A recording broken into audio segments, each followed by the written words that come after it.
नाजरीन, खित्ते में कशीदगी जारी है और नरेंद्र मोदी जंग से बाज नहीं आ रहे। नरेंद्र मोदी ने अपने 3 मुसल्लह अफवाज के सरबराहान को ये हदायत जारी कर दी है कि हमारे फजाइया के जवान को गिरफ्तार किया है पाकिस्तानियों ने, तो पाकिस्तानियों पर अब हमला वाजिब हो चुका है। इसके साथ साथ मोदी ने पाकिस्तान पर हमले की खुली छूट भी भारतीयों को दे रखी है। नाजरीन, वीडियो शुरू करने से पहले हमारी आपसे एक ही गुजारिश है कि बॉर्डर पर लड़ने वाले पाक फौज के जवान ISI के गुमनाम हीरोज को सलाम जरूर पेश कर दिया करें, इससे उनके हौसले बढ़ते हैं। नाजरीन, आगाह करें आपको कि जंगी जुनून में मुब्तला भारत के वजीर आजम ने एक बार फिर जारियत को इलेक्शन मुहिम में कामयाब सीढ़ी बनाने के लिए इस्तेमाल करते हुए भारत की 1 अरब 30 करोड़ आवाम को जंग में झोंकने का फैसला किया है। और पाक फजाइया की जानब से भारतीय त्यारे मार गिराए जाने के बाद मोदी ने भारतीय फौज, फजाइया और नेवी को पाकिस्तान पर हमले की खुली छूट दी है। नाजरीन, आगाह करें कि मोदी ने कल 2 दफा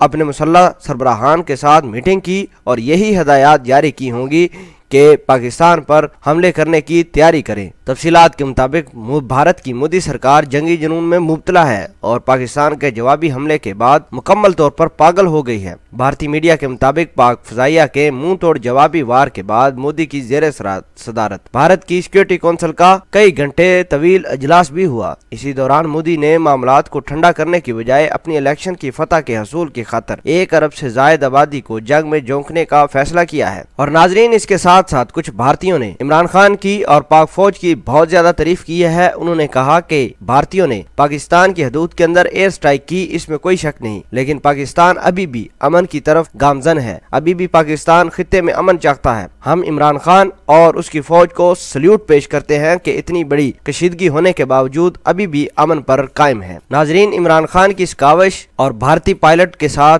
पाकिस्तानियों का अच्छा सलूक। नाजरीन, इस पूरी खबर को आप किस तरह देखते हैं कमेंट सेक्शन में। पाक फौज जिंदाबाद, पाकिस्तान पाइंदाबाद का नारा जरूर लगाकर हमारे जवानों का खून गरमाइएगा। जज़ाकल्लाह।